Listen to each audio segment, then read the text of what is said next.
आशा की किरण। પ્રભાશંકર પટણીની ઘેરે એનો માણસ ચોરી કરે ખબર પડે તો એ ચોરની ઘેરે જાય, એની ગરીબાઈ જોતાની સાથે પોલીસ સ્ટેશન જાય, ચોરને છોડાઈ આવે અને પોતાની તેજુરીની ચાવી એના હાથમાં આપે, લે આ તેજુરીની ચાવી. પેલો રડી પડ્યો, પણ સાહેબ મેં તો તમારી ચોરી કરી છે. ત્યારે ભક્તો એ શું વિચારધારા હશે?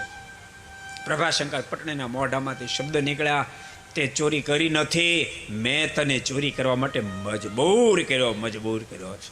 તું મારે ત્યાં 5-5 વર્ષથી કામ કરે છો, મેં ક્યારે તને પૂછ્યું નહીં તારી પોઝિશન શું છે. મારે પૂછવું જોઈતું હતું અને તારી પોઝિશનમાં મારે તને મદદ કરવી જોઈતી હતી, મેં મદદ ન કરી.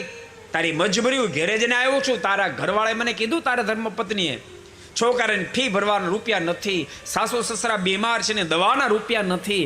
આજ મેં બહુ જ ભારદન કીધું છે કે પતિદેવ ગમે તેમ કરી રૂપિયા લાવજો. તો તું લાવ ક્યાંથી? એક જ રસ્તો, ચોરી. તો એમાં તારો ક્યાં વાંક? મારો વાંક છે. આટલા શબ્દો સાંભળતા એ ચોરની આંખીમાંથી આંસુડાની ધારા થવા માંડી. એના મુખમાંથી શબ્દ નીકળ્યા, સાહેબ આજ પછી જિંદગીમાં ક્યારેય પણ હું ચોરી નહીં કરું, ક્યારેય નહીં. को पसंद आया हो तो लाइक करें और शेयर करना मत भूलिए. सब्सक्राइब करें सरदार कथा चैनल को और बेल आइकॉन पर क्लिक करना मत भूलिए लेटेस्ट वीडियो सबसे पहले पाने के लिए.